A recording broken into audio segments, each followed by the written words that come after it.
আমাদের ওষুধের পাশাপাশি থানকুনি পাতার রস, তুলসী পাতার রস, আপেলের জুস, মালটার জুস, পেঁপের জুস এগুলো খাওয়াবে।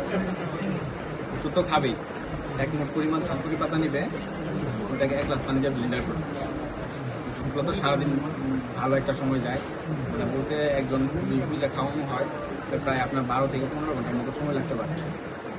ওষুধগুলো মিস করবেন না, ওষুধের সিরিয়ালগুলো ওষুধগুলো ভালো করে বুঝে নেবেন।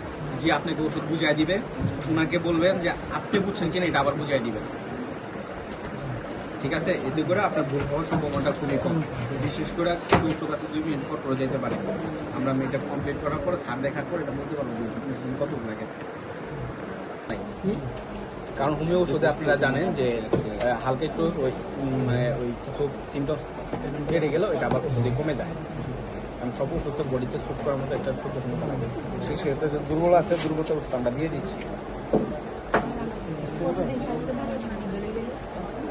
গেলে এটা 10 থেকে 15 দিন একটা চাপ দেয়, তবে একটা চাপ দিবে। হ্যাঁ, অ্যালোপ্যাথি ওষুধ চালাতে পারবেন। প্রয়োজনে যদি কেমো দেওয়া মনে করে কেমো দেবেন।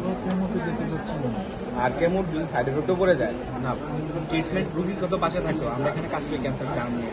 বডি থেকে আগে ক্যান্সার দূর হবে, দেন হলো ক্যান্সার টিউমারটা। এর মাঝখানে ক্যান্সার টিউমারটা ছোট হয়ে যাবে। তো আমরা আবার বলছি, সুস্থতা মানে একটা চলা লাগবে। আমাদের এখানে যারা আসে সবাই জীবনের মানে শেষ একটা রাস্তা হিসাবে আসে, সবাই জানে এটা মৃত্যু হবে। তো সুস্থ করার মালিক আল্লাহ। আমাদের থেকে বহু রুগী সুস্থ হয়েছে। স্যার নিজে বলে সুস্থতা আমার কাছে যাবো।